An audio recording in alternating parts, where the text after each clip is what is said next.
What's up, Ragin Nation? How's it going? This is Alex Yu, and you're watching the Ragin Nation Show. This is just a web series where we're talking about all things that matter to me in the world of upcoming films. In this episode, we're going to talk about Prometheus 2, a live-action Dungeons & Dragons film, and also the fifth installment to the Jurassic Park franchise, also known as the Jurassic World sequel. Let's talk about Prometheus 2. And Prometheus 2 is a film that nobody really knew a whole lot about. And by saying that, I mean nobody knew when it was going to happen. There was a lot of talk about it, and then there was not a lot of talk about it. And then there was some talk about it, and then there was no talk about it for a very, very long time. Essentially, the talks have been going off and on, and what the heck is going on? It kind of just made me feel like, should I even keep up hope that there's even gonna be a conclusion to this story? I mean, after all, back in 2012, when the first Prometheus film came out, it was only one half of the story. And then afterwards, a lot of mixed reviews came out because a lot of the fans wanted to see the whole story, and then Ridley Scott decided to respond by saying that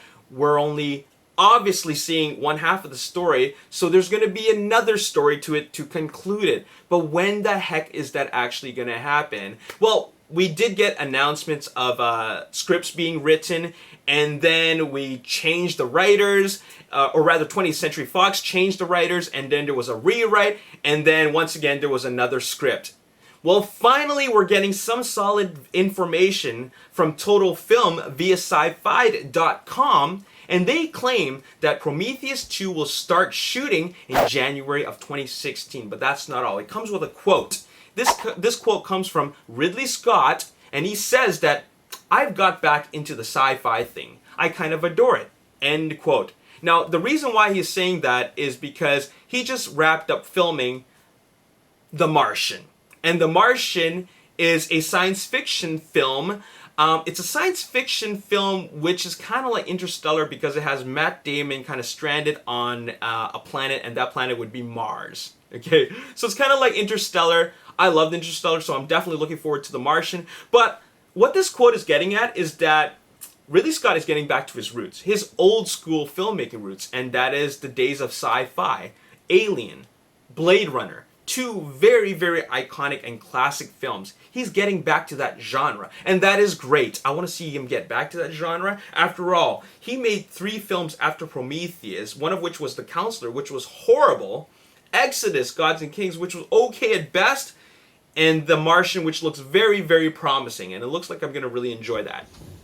And now finally, Prometheus 2, which hopefully will start filming in January 2016, which suggests that it's going to be released in 2017. That's a 5-year gap between 2012's Prometheus and Prometheus 2. Hopefully it'll be a conclusion to this series, and I say that because if it doesn't conclude, then we're going to have to wait another 5 years before we get the next installment. I just want to see an ending to the story and see how it links with Alien, because the Alien saga is a very, very it's a very special one. It's one that I am a huge fan of, and I just want to see where it goes or where it comes from.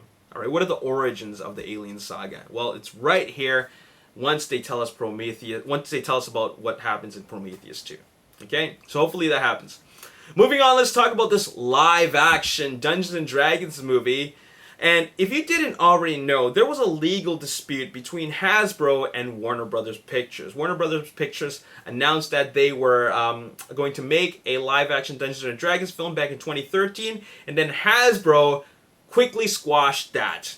And it was because of a legal dispute that they have regarding the the rights to distributing and producing this film. Well, finally, they came to an agreement. That legal dispute is over. Finally, they can make this film, and it looks like they're making it together because Hasbro's Allspark Pictures, along with Sweet Pea Entertainment, announced that they were finally moving forward with this film.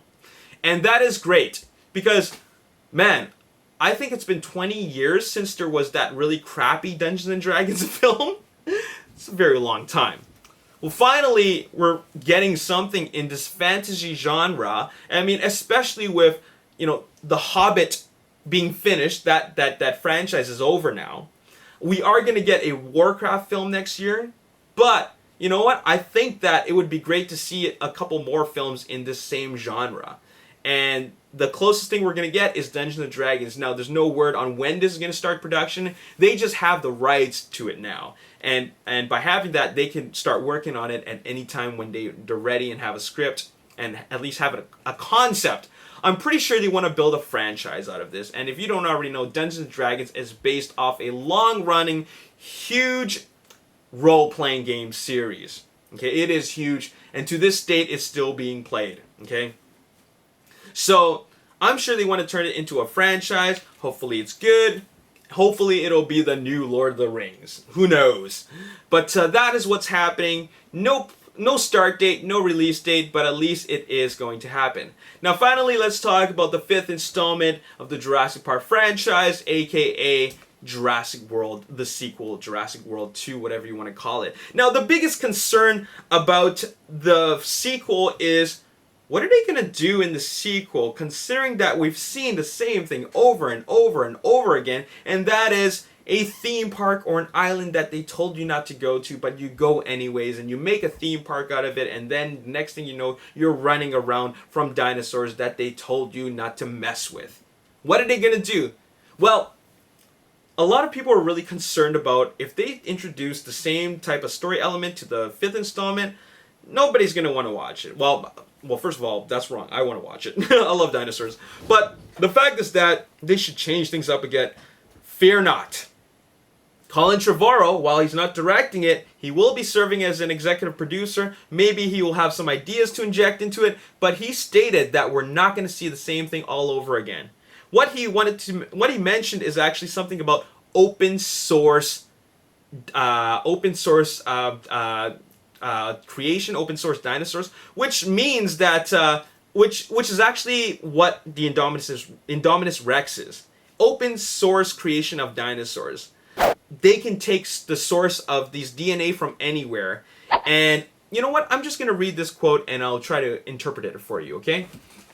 It will not be just a bunch of dinosaurs chasing people on an island. That'll get old real fast. I feel like the idea that this isn't always going to be limited to theme parks. And there are applications for this science that reach far beyond entertainment. And when you look back at nuclear power and how that started, the first instinct was to weaponize it. And later on, we found out it could be used for energy. And this isn't something necessary that was in the book, but it is a seed that I wanted to plant in this movie, is that might be able to grow in some more of these movies if they decide to make more of them.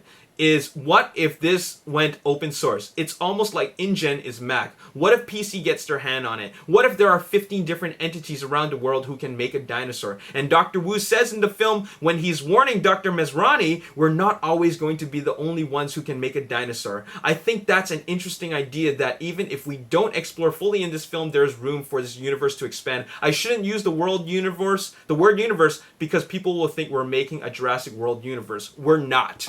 So they're not making a cinematic universe for Jurassic World. They're not trying to expand it and go off into different branches and all that stuff. What they're trying to do is make a linear story, but also expand what they can do with the idea.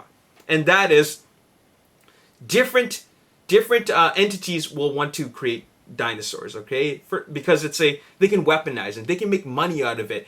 And you know what? By weaponizing it, there's going to be the battle for the highest bidder, or of the highest bidder. And maybe we're going to see open source dinosaurs and open source dinosaurs fight each other.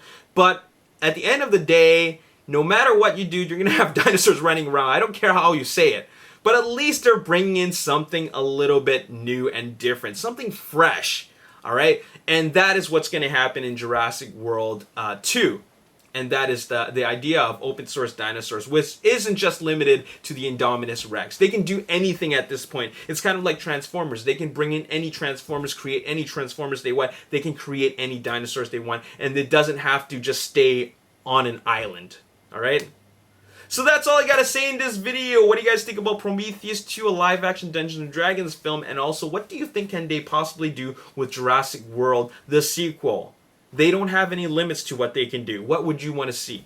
What kind of dinosaurs do you want to see brought into the picture? Let me know in the comment section below. And as always, if you enjoyed this video, hit the like button, subscribe to the YouTube channel, like me on Facebook, the Ragin Nation. Also follow me on Twitter at Ragin Nation. My name is Alex. Thanks for watching. I'll see you next time. Peace.